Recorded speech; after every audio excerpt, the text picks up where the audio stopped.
Bueno, estamos de regreso esta mañana conversando con el candidato presidencial del FMLN, Mauricio Funes. Mauricio dejaba planteado un escenario en donde los dos partidos políticos están reclamando el concepto de gobierno de unidad, ¿no? De hecho, te decía que el mismo partido Arena, por el hecho de tener, digamos, a la par en este evento del Estadio Cucatlán al secretario general de la Democracia Cristiana, al secretario general del PCN, etcétera, habla también de este concepto de un gobierno de unidad. ¿Por qué crees tú que es el FMLN realmente el que está más próximo a este concepto? Cuando aparece el doctor Parker y el licenciado Ciro Cruz Cepeda en un acto organizado por el partido Arena, la única expresión que se me viene a la cabeza es que estamos hablando de aves del mismo corral. Yo no veo ninguna diferencia ideológica entre el doctor Parker, Ciro Cruz Cepeda y la dirigencia del partido Arena. Estamos hablando del sector conservador de derecha en el país, y que no necesariamente expresa toda la derecha, no necesariamente expresa toda la derecha. Estamos hablando del sector que ha pactado tradicionalmente en la Asamblea Legislativa. Los votos que ha comprometido Parker y los que ha comprometido Ciro Cruz Cepeda por el PCN son los que estaban expresados en ese acto de cierre de campaña donde aparecían en la misma tribuna compartiendo protagonismo los dirigentes de Arena con ellos. El único que podría llamar la atención y que no cabía en esa fotografía era Julio Hernández, pero en ningún momento estaba representando la institucionalidad del FDR. Él es el coordinador general, pero la decisión del coordinador o secretario general no compromete la institucionalidad del partido cuando días antes algunos dirigentes del FDR y liderazgos territoriales reconocidos en el FDR habían expresado su apoyo a mi candidatura, porque estamos hablando de candidatos a diputados, candidatos a alcaldes, coordinadores departamentales, coordinadores municipales, que son los verdaderos líderes territoriales de un partido político y son los que le dan la fuerza al partido. Ahora, ¿por qué te planteo esto? Esa fotografía no dice nada y el papel aguanta con lo que se le ponga. El que ellos hayan dicho de que iban a construir un gobierno ciudadano, como fue el eslogan que acuñó particularmente el ingeniero Sabla, como parte de su compromiso de fórmula con el ingeniero Habla, no significa que han dado pasos tendientes a ello y que su práctica y experiencia política del pasado estaría confirmando de que eso es el propósito de ellos. Ahora, en cambio, desde un principio yo planteé que la crisis por la que atraviesa El Salvador, que es el resultado de una crisis acumulada a lo largo de estos 20 años por el desgobierno que ha hecho Arena, más el impacto de la crisis internacional que tiene su epicentro en los Estados Unidos, obliga a que las fuerzas políticas hagamos un esfuerzo de entendimiento político a nivel nacional. Y eso es lo que yo he estado planteando.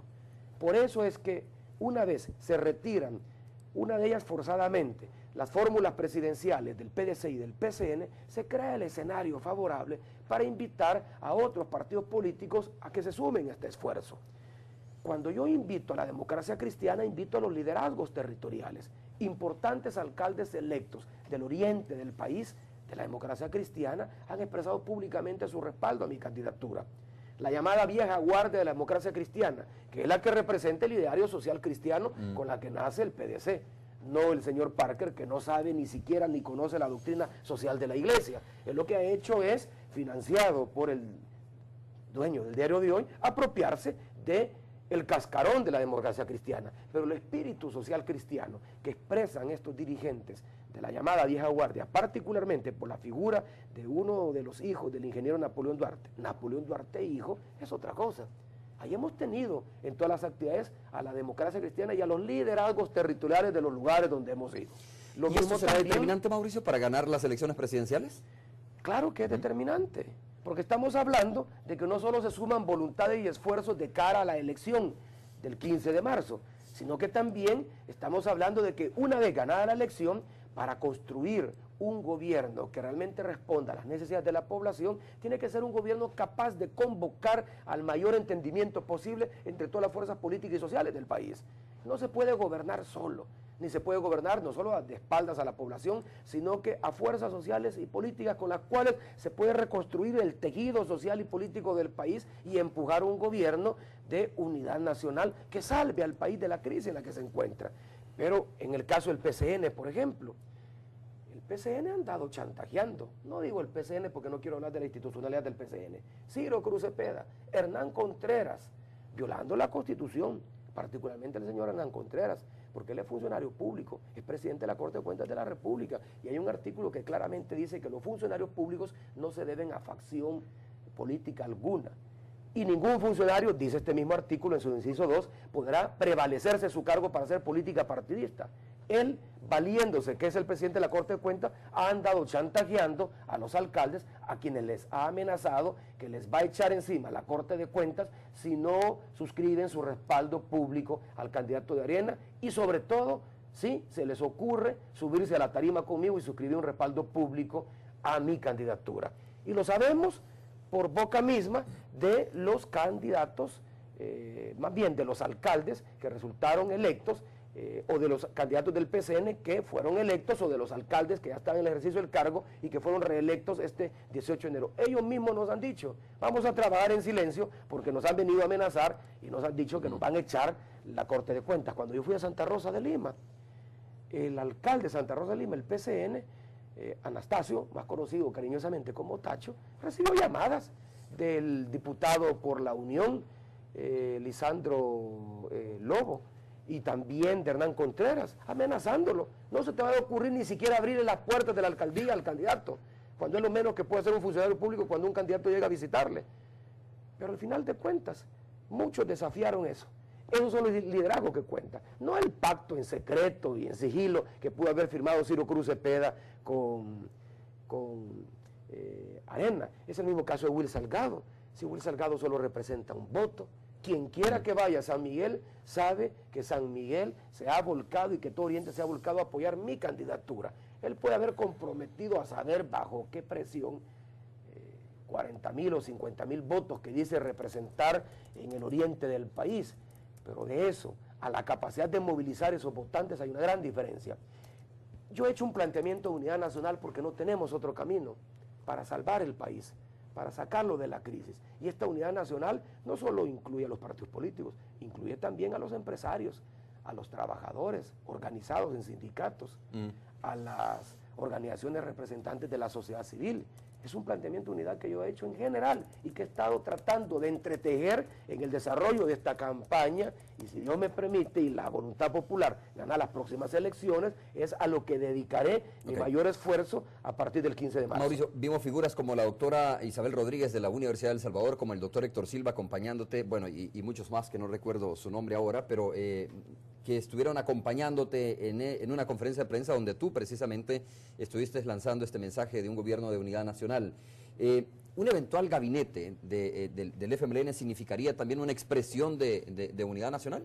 ¿No necesariamente un gabinete partidario como se ha hablado? ¿Cómo no? Un gabinete. ¿Cómo sería un eventual gabinete? Una de las formas de concretarse este llamado a la unidad nacional, porque en el gabinete se invitarían a otras fuerzas políticas, a representantes de fuerzas sociales, ciudadanos honorables con capacidad de trabajo, con vocación de servicio público, a integrar un futuro gabinete.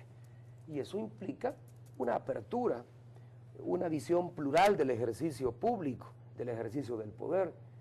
Yo lo he planteado, yo no voy a construir un gobierno de partido, yo no voy a construir un gobierno donde el partido, ni es la pretensión del partido, se vacíe en el aparato de gobierno. El FMLN no tiene la pretensión de copar los cargos más importantes, como anduvieron diciendo nuestros detractores, y al final de cuentas, nuevamente, yo desmiento con mi ejercicio público, con mi práctica cotidiana, todos esos temores, todas esas ansiedades que se estuvieron difundiendo a través de la radio y de la televisión. Tú habrás visto que Arena no mostró ningún equipo de gobierno. A quienes mostraron los mismos que han estado trabajando siempre con ellos, solo que ahora se destaparon. Lo habían estado haciendo desde Fusades, desde sus columnas en los periódicos. El que aparezca un Rafael Barraza, por ejemplo, hoy escribiendo a favor de Arena, si es lo menos que se puede esperar, si ahí él no está saludando con el sombrero de ser director de la ESEN, está saludando con el sombrero de haber sido el presidente del Banco Central de Reserva de un anterior gobierno del Partido Arena.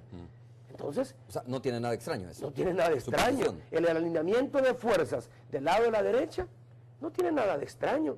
si yo hubiera esperado que algunos, incluso columnistas, que le dieron un formidable servicio a la derecha y particularmente al Partido de Arena, desde sus escritos, aparecieran después vistiendo la camiseta, Dígame, que Mauricio, es lo que se hubiera esperado. Ahora, en el caso mío, perdón, solo termino con esto para que me sigas preguntando.